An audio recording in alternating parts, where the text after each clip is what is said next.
Ce soir, j'ai un thème un peu difficile ou bizarre qui s'appelle « Guérir par ce que vous voyez »,« Guérir par voir ».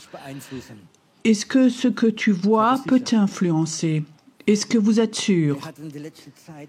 Qui, les derniers temps, avait vu un prospectus de vacances en Grèce, ciel bleu, de belles îles, tu comprends? Oh, les maisons blanches.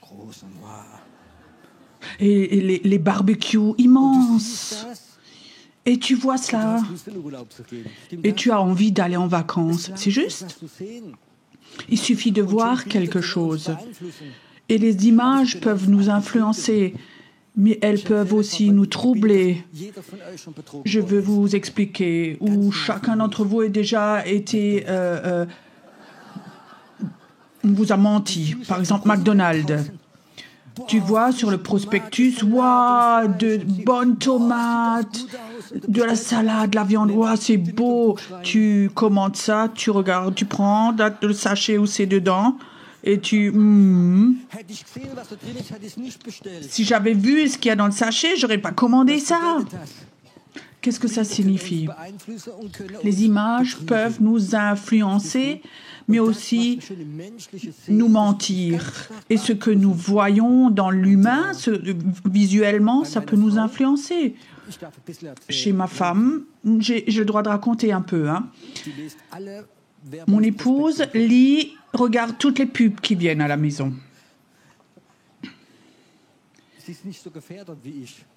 Elle n'est pas aussi tentée que moi. Comme moi, je regarde des pubs, il faut que je voie, il faut que j'achète. Et même si je n'ai pas besoin de ça. Tu vois, ça c'est l'influence des images. Ça peut vraiment nous influencer. Maintenant, il y a différentes manières d'influencer. Il y a la pensée positive. Vous connaissez ça? Je veux voir... Je connais un peu ça de ma vie passée, je peux raconter, j'étais en prison. Et quand tu es en prison, tu as un désir, comment sortir? Et moi, à ce temps-là, je n'étais pas chrétien, mais j'étais dans le New Age. Alors, j'ai vraiment lu beaucoup de livres sur la pensée positive, et sur le docteur Freitag, un homme connu, qui est un professeur dans ce niveau-là. Il écrit « Tous les jours, il faut que tu vois une image, que tu médites, que tu vois, et ça marchera. » Alors, j'ai fait ça. C'était en novembre, je crois, que j'étais allée en prison et j'avais un désir à Noël d'être de nouveau chez moi à la maison, avec femme, enfants. Et alors tous les jours, je regardais le sapin avec les cadeaux, mon épouse, enfants, le chat. Oui, il faut qu'il y ait tout sur l'image, tu sais. Il faut que ce soit juste. Et ce désir était si fort. Et pendant des heures, je regardais ça. Et alors Noël était là. J'étais toujours encore en prison. Je savais, ça ne marche pas chez moi. Et alors tu peux imaginer quelque chose et parfois ça peut aussi t'influencer. C'est juste, mais pas toujours. Tu sais, si toi tu veux influencer quelque chose par la pensée positive et c'est pas dans le plan de Dieu, ça ne se passera pas, ça ne réalisera pas. Tu sais pourquoi c'était pas dans le plan de Dieu que je sorte de prison? Parce que mon épouse a prié, laisse-le sortir quand il est de nouveau correct.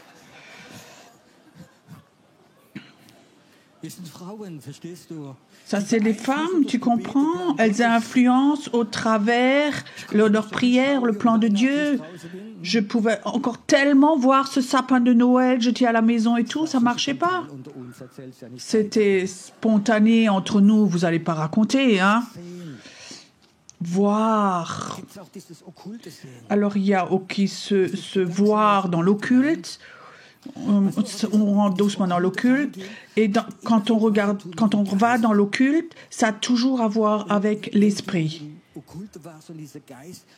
Quand tu étais dans l'occulte et dans l'esprit, alors tu as une meilleure compréhension pour le prophétique et le spirituel, parce que c'est les mêmes méthodes, mais un autre esprit. Alors il y a se voir dans le monde occulte, mais il y a se voir dans l'esprit. Vous êtes intéressé par cela? Voir dans l'esprit. Je raconte juste des exemples pour que vous puissiez comprendre. Je faisais un culte en haut au Emmersgrund.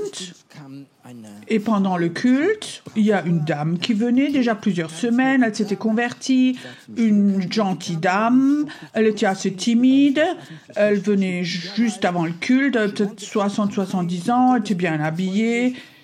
Elle était amicale, correcte, je disais Amel et elle rentrait chez elle, je ne la connaissais pas plus que ça. Et plus tard, elle m'a raconté l'histoire, cette femme, elle était veuve et elle avait 6 fils, 5 étaient déjà sortis de la maison et le plus jeune, était encore à la maison, il avait dans les 20 ans. Et le plus jeune a remarqué, la maman a changé, elle se réjouit toujours, elle se fait toute belle et le dimanche soir, elle va quelque part. Alors, il a tout de suite appelé le grand frère, il a dit « Écoute, maman, tout le dimanche, elle part, elle rentre de nouveau, elle rayonne, elle se réjouit, et ils veulent savoir où ils vont. » Le grand frère a la responsabilité. « Petit, dimanche prochain, quand elle part, tu dis rien, tu la suis. » Ok, donc je vais faire ça. Maman va au culte et lui 30-40 mètres derrière, ça suit. Et il pensait, elle va où? Elle va chez son copain au disco, elle va où? La maman va au culte, s'assied devant dans la deuxième rangée. Le jeune rentre et s'assied derrière dans la dernière rangée pour regarder ce qui se passe, pour qu'il puisse raconter à son frère. Alors je fais un appel à la fin du culte et le premier qui vient devant et pleure, c'était ce jeune. Il vient devant et pleure de tout son cœur, il s'agenouille devant et alors la maman se lève et elle l'a vu. « Qu'est-ce que tu fais là ?» « T'as pas le droit de faire de la show ici. » J'avais l'impression qu'elle allait le taper. Mais je remarquais que c'était Dieu. Alors je lui ai dit, écoute, viens, on va de côté, on va parler. Et j'ai laissé le jeune, il pleurait. Et la maman racontait qu'il n'est pas croyant du tout. Alors il dit, je veux avoir Jésus et je veux l'avoir. Le jeune dit, vous savez, quand vous avez prêché tout le temps, j'ai vu un homme marcher à côté de vous quand vous prêchiez. C'était un homme blanc, c'était Jésus, j'ai vu ça tout le temps. Est-ce que ce qu'il a vu l'a influencé? Je souhaite le jour où beaucoup de gens viennent de dehors. Aussi, toutes ces personnes du New Age viennent ici et ils voient les anges qui sont là. Et ils voient la gloire de Dieu. Tu sais, nous les chrétiens, parfois on a des problèmes. On est tellement habitués. Mais tu sais, il y a des gens, ils sont tellement sensibles et ils ont la capacité de voir. Et ils vont voir des choses. Je sais encore, à Zinsheim, pendant le culte, une femme vient devant au culte. Elle était touchée. C'était comme ça, une dame du New Age. Elle vient devant et elle dit « Monsieur Pasteur, quelle aura vous avez, waouh !» Oh, elle doit savoir, hein. J'ai même demandé quelle couleur. Et j'ai dit, est-ce que c'est une bonne aura? Oui, très bonne. Et cette femme qui n'est pas croyante, je me rappelle encore, j'étais devant, et il y avait 2 jeunes frères. Un, c'était Peter, et l'autre, ils ont prié avec elle, qui était malade. Et elle me dit, les 2 hommes ne doivent pas prier parce qu'ils ne vont pas être guéris, parce qu'ils ont une aura violette. Elle ne va pas être guérie, c'est mauvais. On peut encore apprendre quelque chose. Éphésiens 4, verset 2, je crois. Hein. Cette femme continue, elle était vraiment touchée de mon aura. Et alors elle dit, de quel signe astrologique est-ce que vous êtes? Et je disais, agneau.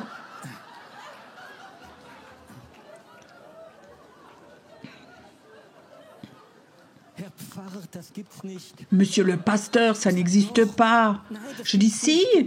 Elle dit non, moi je me connais dans ce domaine. Je ne voudrais pas que les étoiles m'influencent et les démons, mais ma vie est influencée par l'agneau de Dieu. Et elle me regardait, j'avais l'impression qu'elle avait tout de suite compris. Et elle dit, je dis, est-ce que vous voulez aussi avoir cette influence? Est-ce que vous voulez aussi avoir ce Jésus? Elle disait oui. Et là, on a prié ensemble. Elle a reçu la nouvelle naissance et tout de suite le baptême de l'Esprit. Elle avait plus de 10 ans ici. Elle est aussi allée en mission dans le Sud-Amérique. Elle était infirmière. C'est tellement simple quand les gens voient, vous voyez. J'aimerais spontanément, comme ça, raconter des histoires. J'étais à Pertisau. Alors, ils m'ont ramené une dame. Les médecins avaient abandonné. Elle était stade final cancer. Ils avaient mis des heures pour venir. Elle avait 2 petits-enfants à la maison. Elle vient là au séminaire en Autriche. Ils la ramènent. On a prié plusieurs jours. Rien n'a changé. Et elle avait des douleurs tellement fortes. Et elle perdait du sang dans les urines, elle ne pouvait plus marcher. Ils l'ont ramenée au dernier culte et elle était là, couchée par terre. À la fin du culte, j'avais l'impression, il y a une jeune fille, elle doit prendre sa guitare et chanter prophétiquement. Et pendant qu'elle chantait, je commençais à voir. Et alors je vois Jésus qui rentrait dans la salle, majestueusement, habillé de gloire, et elle va chez la femme. Jésus prend l'épée et pique dans cette tumeur. Je voyais, et au moment où pique dans la tumeur, j'ai rien dit, cette femme a crié. Et alors je vois comme Jésus s'agenouille, prend les organes, le foie, prend le doigt et enlève les métastases et remet les organes à leur place. Et je voyais ça. Est-ce que c'est réel? Alors elle est guérie ou je suis fou? Je ne peux pas autrement. Et c'était tellement fort que tout de suite après le culte, je suis sortie. Je sais qu'il neigeait, il y avait 50 cm de neige. J'ai marché, je disais, Seigneur, est-ce que c'est réel tout ça? Je peux te dire, elle a été complètement guérie. Elle est assise la dernière et elle fait l'accueil. Vous pouvez la demander si vous voulez.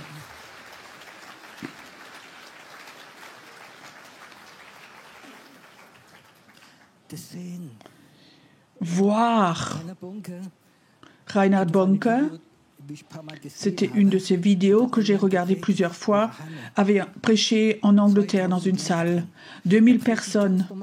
Il prêche tout normalement et pendant la prédication, il pose son micro, il court dans la salle, dans la 3e, 4e rangée, il y a une femme en chaise roulante, il impose les mains, qui pendant 10 ans ne s'était plus levée, là elle se lève et fait le tour de la salle avec sa chaise roulante.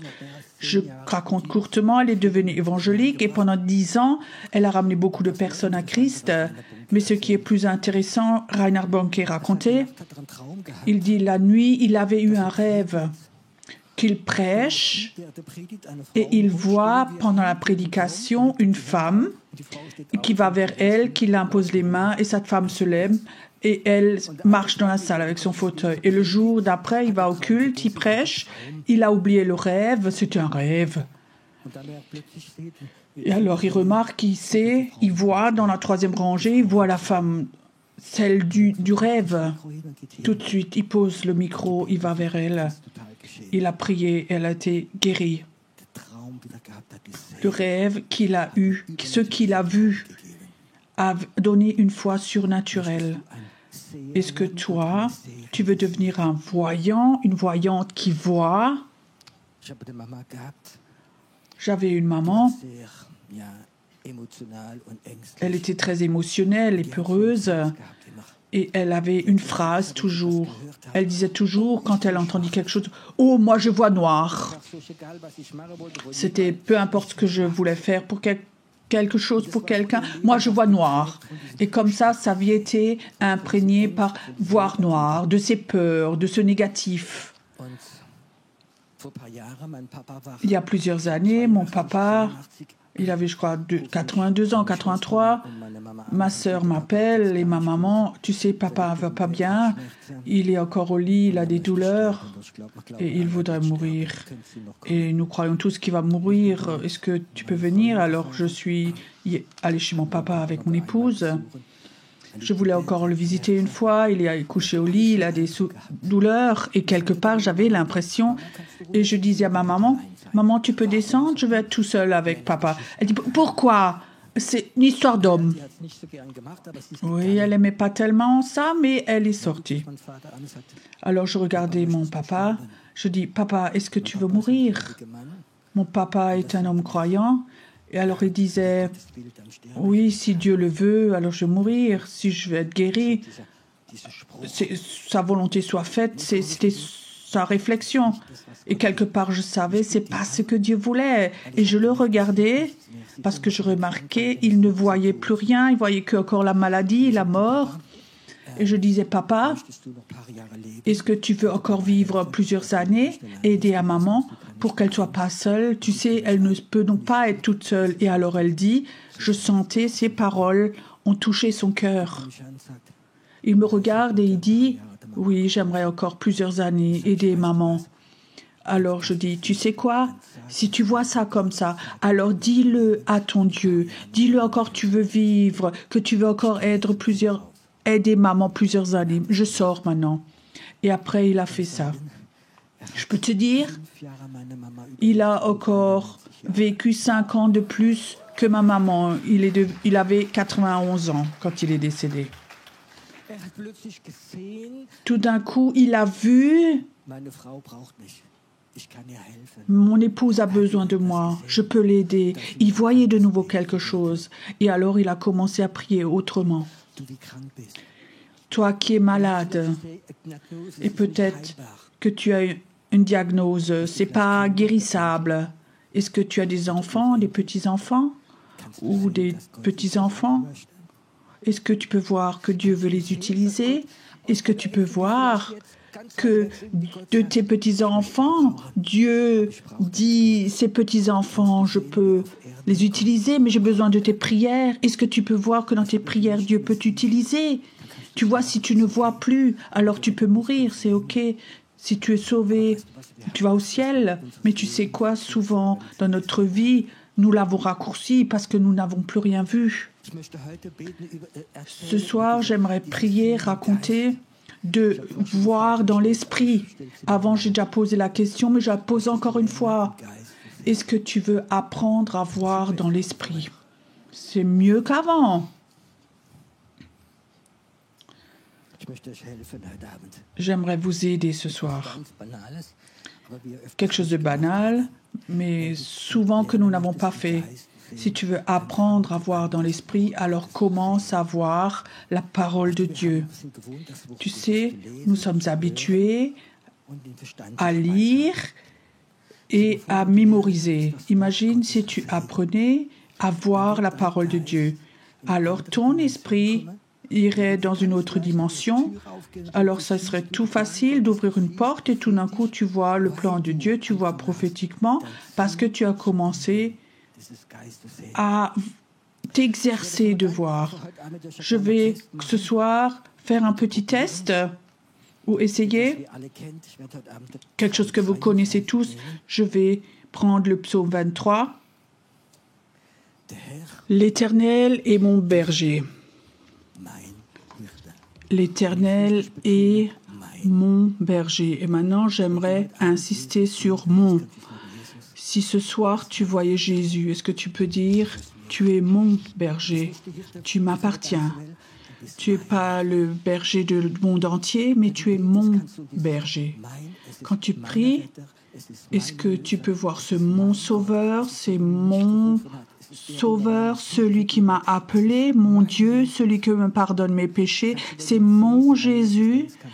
Quand tu le vois et que tu penses à Jésus, tu peux penser à il est à moi, c'est à moi ce Jésus. Quand les gens disent oh le bon Dieu fait ceci cela, alors je vois la relation qu'ils ont, pas celle-là. C'est mon Dieu. Est-ce que c'est aussi ton Dieu? C'est comme ça une expression oh Dieu, oh Dieu.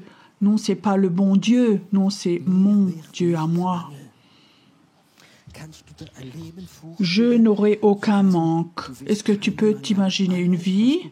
Tu n'auras pas de manque. Tout ce que tu as besoin pour remplir le plan de Dieu, Dieu va te le donner. Dieu ne va pas te donner ce dont tu rêves, tu comprends? C'est de nouveau de la pensée positive. Oui, maintenant il faut que je vois une Porsche, il faut que je vois ça. Non, ça c'est pas le manque. C'est ce que tu as besoin pour ta vie, ce que Dieu dit. Dieu te donne que ce qui est bon pour toi, pour ta vie.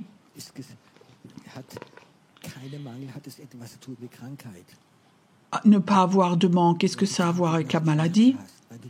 Quand jour et nuit tu as des douleurs, quand tu es handicapé ou des choses comme ça c'est des manques. Le Seigneur est mon berger et il ne veut pas que j'ai des manques. Et la maladie, c'est des manques. Les douleurs, c'est des manques. Des choses qui te rendent faible, ce sont des manques. Et il faut que tu apprennes. Dieu ne veut pas que tu aies des manques. Et si tu es dans la volonté pleine de Dieu, tu vas voir comme les manques s'en vont et la force va revenir dans ta vie pour réaliser le plan de Dieu. Il va donner cela. Il y a des gens, quand ils prient, ils racontent que de leurs manques. Vous connaissez cela? Je parle de vous-même, non? Combien est-ce que de fois nous allons vers Dieu parce que les manques font mal, parce que les manques crient, notre âme crie à cause de ces manques. Alors on lui raconte tous nos manques, c'est la manque de foi, tout ça. Est-ce que c'est pas mieux dans la prière de devenir tout calme, silencieux, de regarder au Seigneur, de dire tu es mon berger? Et quand je te regarde, de dire tu es mon berger, tous mes manques vont s'en aller, je ne vais pas avoir de manque, je ne vais pas gémir, je vais construire le royaume de Dieu. Tu sais, il y a un système immunitaire humain, corporel, et il y a un système immunitaire spirituel, et il est fortifié par la parole de Dieu et par ce que tu vois. Je sens maintenant. Je sens comme le Saint-Esprit maintenant qui dit « c'est moi ça maintenant, c'est moi ça maintenant ». Le Seigneur est mon berger, et je n'aurai aucun manque. Il me conduit dans des verts pâturages, il me met dans des situations où je me sens bien. Amen. Est-ce que Dieu voudrait cela? Ou est-ce que Dieu, que ta vie soit chaotique, et l'autre est sataniste, et le climat et tout? Non, non, non. Dieu voudrait que tu ailles bien. Est-ce que tu peux voir cela, une vie où tu vis dans des verts pâturages? Je vous l'ai déjà une fois dit, l'église de Jésus devrait être de verts pâturages, c'est juste ça. Malheureusement, c'est pas toujours comme ça, mais si les chrétiens venaient et voyaient l'église comme une vert pâturage, ils se conduiraient autrement. Alors j'ai encore dit quelque chose et ça plaisait pas à quelqu'un, j'ai dit ton mariage doit être un vert pâturage. Mais le mari a dit ça va pas, ma femme c'est un cactus.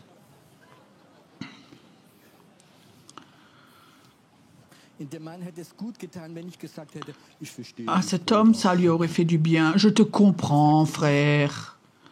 Mais je ne l'ai pas dit. Tu sais, je lui ai dit, aime ce cactus et il va fleurir et il va devenir beau. Mais ça peut aussi l'inverse pour ton mari, pour ta femme. Ton église doit être de vert pâturage. Ta place de travail doit être des verts pâturages. Oui, mais mon entreprise, peu importe. Quand toi, tu viens, ça devient des verts pâturages. Arrête de gémir de ton job, de ton employeur, de plein de choses. Toi, tu as quelque chose en toi qui a la capacité de transformer quand tu le vois dans l'esprit. Tu peux voir comme le matin tu vas au travail et la gloire de Dieu vient avec moi et les anges sont avec moi et la présence de Dieu vient dans mon entreprise. Tu peux voir cela? Est-ce que vous êtes sûr? C'est facile de dire ça quand la présence de Dieu est là. Mais je veux encore dire, c'est tellement important que nous voyons la parole de Dieu, les verts pâturages, et il a de l'eau fraîche pour nous aussi. Je peux comprendre, dans certaines églises, on n'a pas l'impression que c'est de l'eau fraîche. C'est comme si c'était une vieille citerne, un vieux puits. Tu sais que si tu es dans une église où il n'y a pas de l'eau fraîche, alors prie donc que le pasteur commence à bouillonner et que de l'eau fraîche sorte de lui. Est-ce qu'on peut faire ça?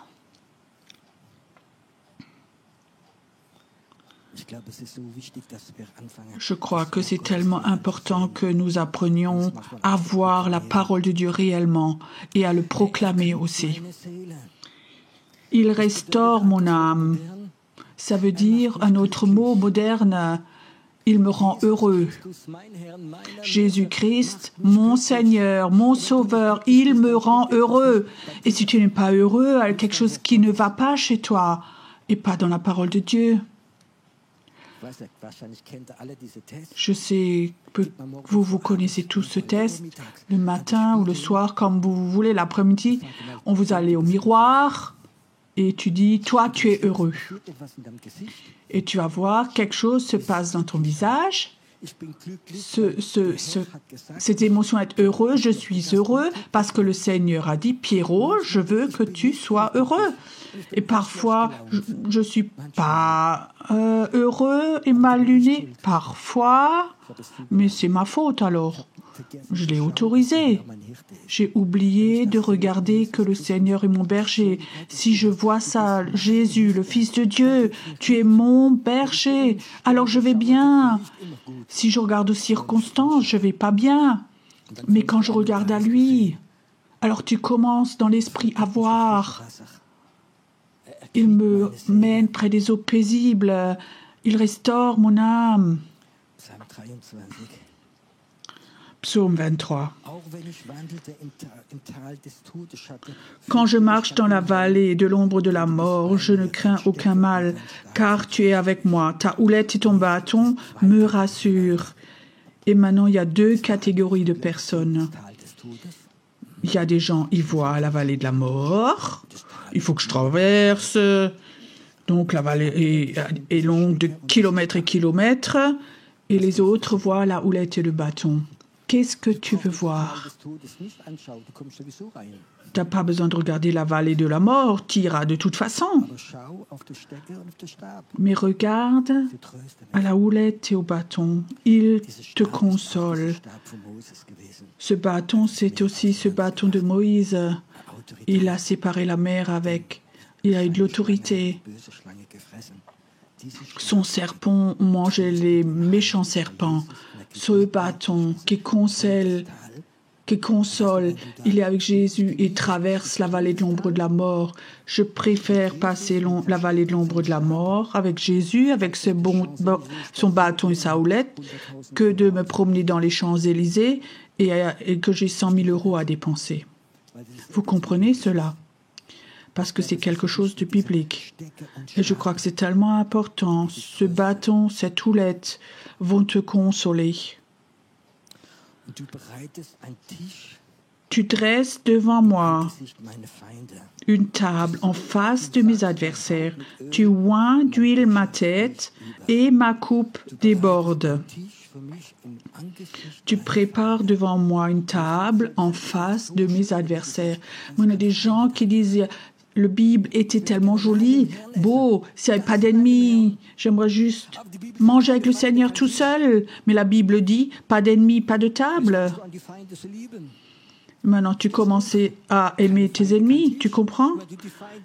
Pas d'ennemis, pas de table. Si les ennemis viennent, alors réjouis-toi. Maintenant, il y a une table. Moi, j'ai fait une faute, j'ai renvoyé les ennemis. Non, revenez, regardez ce que le Seigneur veut me donner. Regardez. un gâteau forêt noire, mousse au chocolat, du champagne, de la viande. Et les démons doivent regarder, vous recevez rien du tout, vous. Le Seigneur me bénit. Merci Seigneur pour cette table merveilleuse. Je les entends pleurer. On a le droit de partir? Non, non, non, vous regardez jusqu'à la fin. Peut-être tu peux rire de cela, mais je transmets une vérité. Les démons, ils sont pas courageux. Et quand ils voient que tu as peur, alors ils viennent exprès. S'ils te voient à la table du Seigneur, alors ils n'ont pas envie de rester. Arrête, sans ennemis, c'est comme s'il n'y avait pas de bactéries, s'il n'y avait pas de microbes, notre système immunitaire serait mort. Vous savez ça? Je connaissais un missionnaire, il m'a raconté lui-même, il était 40 ans au Burkina Faso.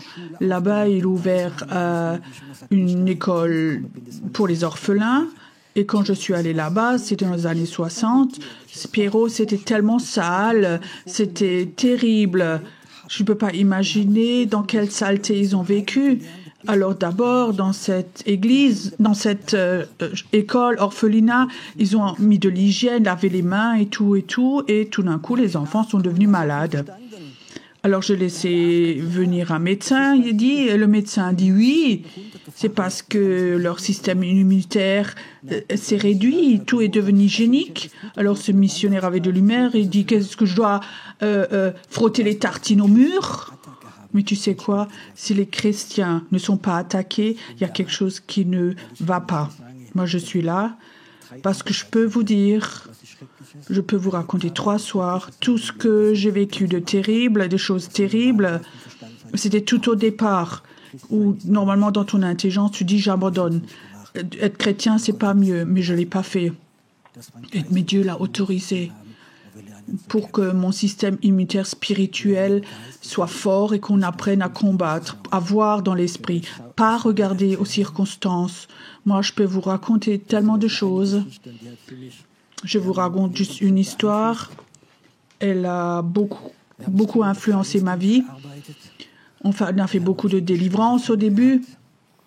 Et on avait des cas très lourds. Et je me rappelle encore, le soir, je rentre de la réunion de prière. C'était 10h, 22h, 22h30. J'étais fatiguée. Mon épouse était à la porte et elle disait, ils ont juste ramené un jeune frère de l'église. Il est couché par terre, il crie, il supporte plus. Et son oreille lui fait mal. Il crie, il sait que c'est quelque chose de démoniaque. Je vais dans la chambre, c'était tard. Son épouse était là, c'était un jeune frère.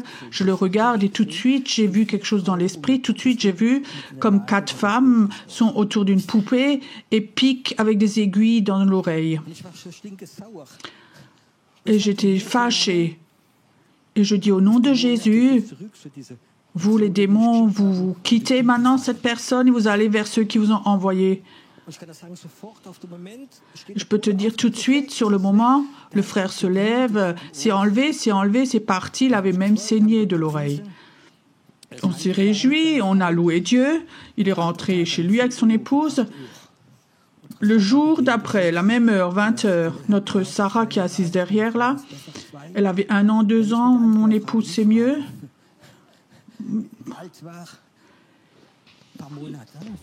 Quel âge elle avait? Quelques mois elle avait. Petit enfant, elle commençait à crier le soir et elle avait la main sur l'oreille. Et on savait tout de suite ce que c'était, on savait tout de suite. Alors on a prié et chanté, proclamé, prié, proclamé. Cet enfant criait, il y avait des douleurs, on savait, mais ça s'enlevait pas. Après 2 heures, mon épouse était fatiguée, elle pouvait plus. Elle est montée dans sa chambre et quelque part, j'avais comme ça une intuition. Je prends Sarah dans mes bras. Je savais maintenant, il faut plus que je parle avec Dieu, plus avec le Saint-Esprit et non plus pas avec Jésus. Maintenant, j'ai dit Satan, maintenant je parle avec toi. Je te dis quelque chose. Je sais que c'est toi. Mais je te dis maintenant, à partir de maintenant, je fais 2 fois plus de délivrance qu'auparavant. Et au même moment, les douleurs sont parties et elle s'est endormie. Il y a des temps, il faut qu'on aille dans la confrontation, mais il faut que tu apprennes à voir dans l'esprit. Il faut que tu apprennes à voir la parole dans l'esprit. Il faut que tu apprennes à croire la parole. Et je parle pour la guérison. Et maintenant, j'aimerais quand même encore dire une phrase. C'est peut-être la phrase la plus importante. Oui, le bonheur et la grâce t'accompagneront tous les jours de ta vie. Est-ce que tu crois ça? Parfois, les circonstances peuvent te dire tu es tellement déçu. La semaine dernière, je racontais à quelqu'un, en tant qu'église, nous étions quelque part, on avait été jetés dehors, mis à la porte, et à Lyman, on a trouvé une salle. Tout allait bien, ensemble, salle. Et on avait signé le contrat de location, et 2 jours plus tard, de la mairie, il y a une lettre qui vient, il faut qu'on arrête tous les travaux. Vous devez payer 2000 € par jour si vous continuez les travaux. Maintenant, tu es tellement heureux, tu trouves une salle, des locaux, et maintenant tu es à la rue et tu n'as plus rien. Et tu t'es tellement réjoui de ces locaux. Et la bonté et la grâce, ça n'avait rien à voir. C'était vraiment un manque de chance et de bol. Maintenant, dans la chair, j'étais fâchée. Mais Dieu, tu vois donc, et quelque part, je devais dire non. Il faut que je croie à la parole de Dieu, pas les circonstances. Et après 2 jours plus tard, on a trouvé l'immeuble ici où on est maintenant. Et je suis tellement heureux qu'on n'était pas allé là-bas. Il n'y a pas de parking au centre-ville et plein de choses comme ça. Sur le moment, on pense. C'est tellement grave. Mais Dieu dit, c'est pas grave, c'est mon plan, j'ai un meilleur plan. J'ai un meilleur plan. Je dis encore à quelqu'un, je ne sais pas pourquoi, si ton mari te quitte, laisse-le partir. Dieu a un meilleur plan pour toi. Je sais que c'est pour quelqu'un ici ce soir, maintenant, accepte que Dieu, parfois, a des chemins, des voies que tu ne comprends pas. Mais je veux que tu vois quand même que la bonté et la grâce, le bonheur et la grâce t'accompagneront toute ta vie. Et j'habiterai dans la maison de l'Éternel jusqu'à la fin de mes jours. Est-ce que tu peux voir que tout ce qui se passe dans ta vie, tu seras toujours retourné dans la maison de l'Éternel? Pas dans une église, mais la maison de l'Éternel, c'est en toi. C'est ton Dieu qui est en toi. Ça, c'est la maison de l'Éternel. Et même si les circonstances sont tellement catastrophiques, je veux toujours retourner à la maison de l'Éternel là-dedans. Là où mon Dieu vit, là où lui, il est. Ce soir, j'aimerais bien... Je sens comme l'onction est là, cette onction de voir. Peut-être qu'il y a des personnes ce soir, ils ne voient plus rien. Ils ont des dettes, ils ont des maladies, la famille est complètement anéantie, la maison est anéantie, cassée. Vous avez fait faillite, tu ne vois plus rien humainement. Mais Dieu voudrait te donner une nouvelle vision. Et tu sais, cette vision te donne de la force pour l'avenir. Et elle a la force de te guérir. Parfois, nous sommes malades parce que nous ne voyons plus rien.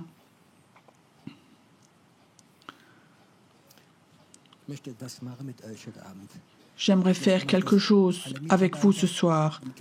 J'aimerais que tous les collaborateurs qui étaient prévus pour la prière, venez voir tous devant. Et les autres, restez dans la présence de Dieu.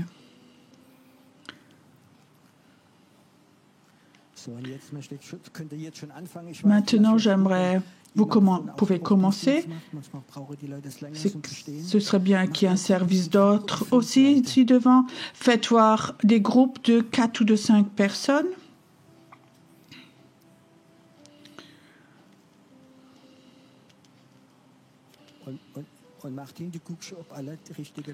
Martin, tu regardes que les bonnes personnes soient devant. OK. Vous n'avez pas besoin d'être à 2. Éparpillez-vous dans les autres groupes. Maintenant, j'aimerais 2 groupes vont là derrière dans le coin et 2 groupes là derrière.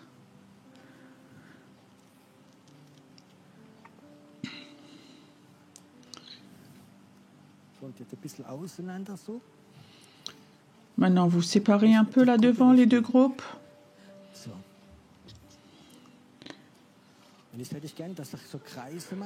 Maintenant, j'aimerais bien que vous faites des cercles, ceux qui sont devant. Vous vous donnez les mains.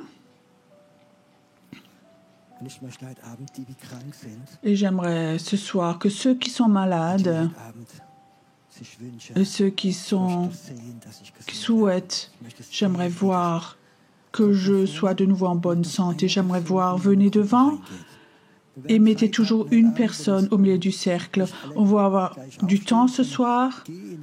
Ne vous levez pas tous en même temps, mais va comme ça dans un cercle, mets-toi dedans et priez pas encore les groupes maintenant. Là, il y a encore un groupe où il n'y a personne.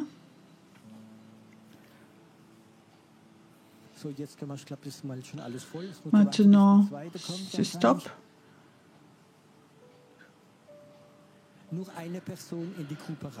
Juste une personne dans le cercle.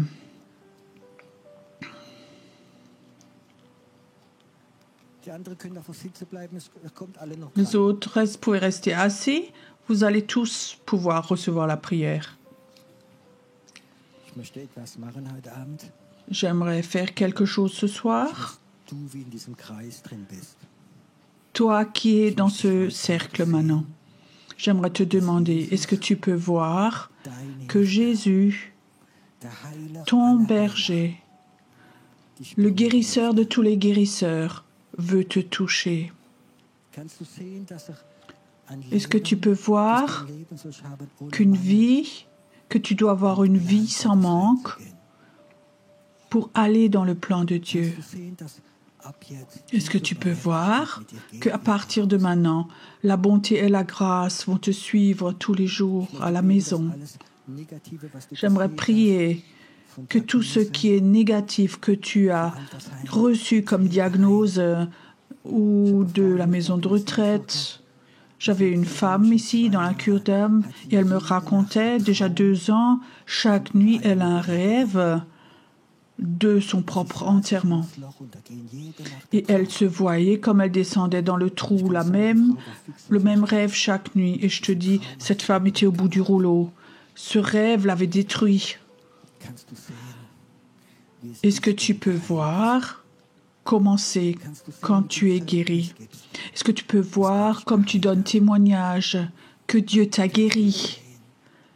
Est-ce que tu peux le voir?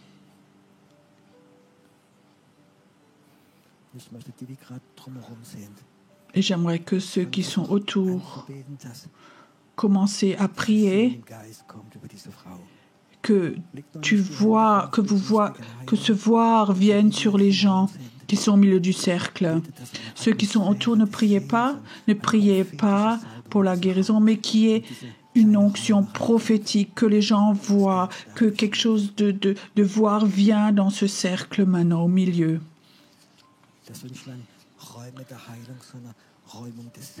Ce n'est pas des endroits de guérison, mais des endroits de voir, qu'ils reçoivent de nouveau une vision pour leur vie. Père, j'aimerais prier que ce soit des voyants,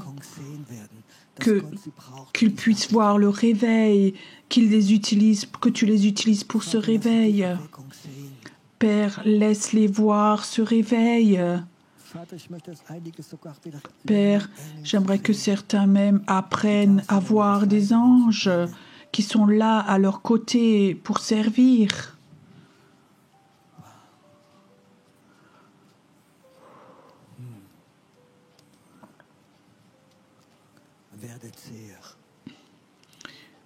Et soyez des voyants. Et maintenant,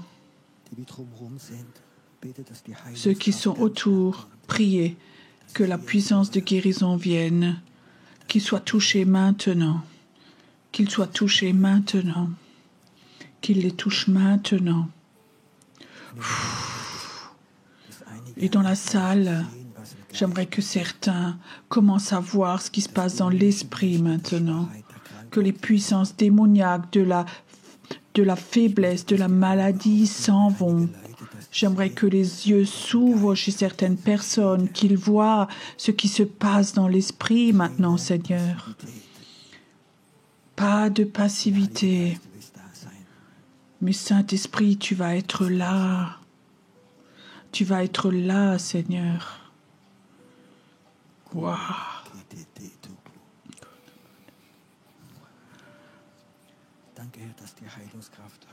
Merci Seigneur que la puissance de guérison est là ce soir, mais merci aussi qu'elle sort au travers de cette caméra, que les gens chez eux à la maison, là où tu es, là où tu n'avais plus de vision, là où tu ne voyais plus rien, que Dieu dit, pour toi j'ai un avenir. Voir la bonté de Dieu ce soir, là où tu es, et la puissance de guérison va venir. Et si Jésus n'est pas encore ton berger, alors ce soir, tu as le droit de l'accepter, dire Jésus, j'aimerais que toi, tu deviennes mon berger, j'aimerais devenir ta brebis, pas changer de religion. Et tu vas voir comme la paix de Dieu, ce guérisseur, rentre dans ton cœur. Fais-le.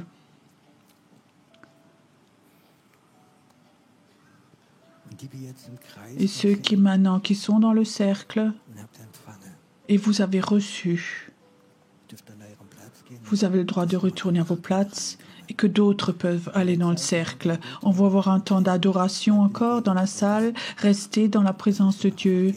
Qu'il y ait que vous changiez, que les gens changent dans le cercle. Au nom de Jésus.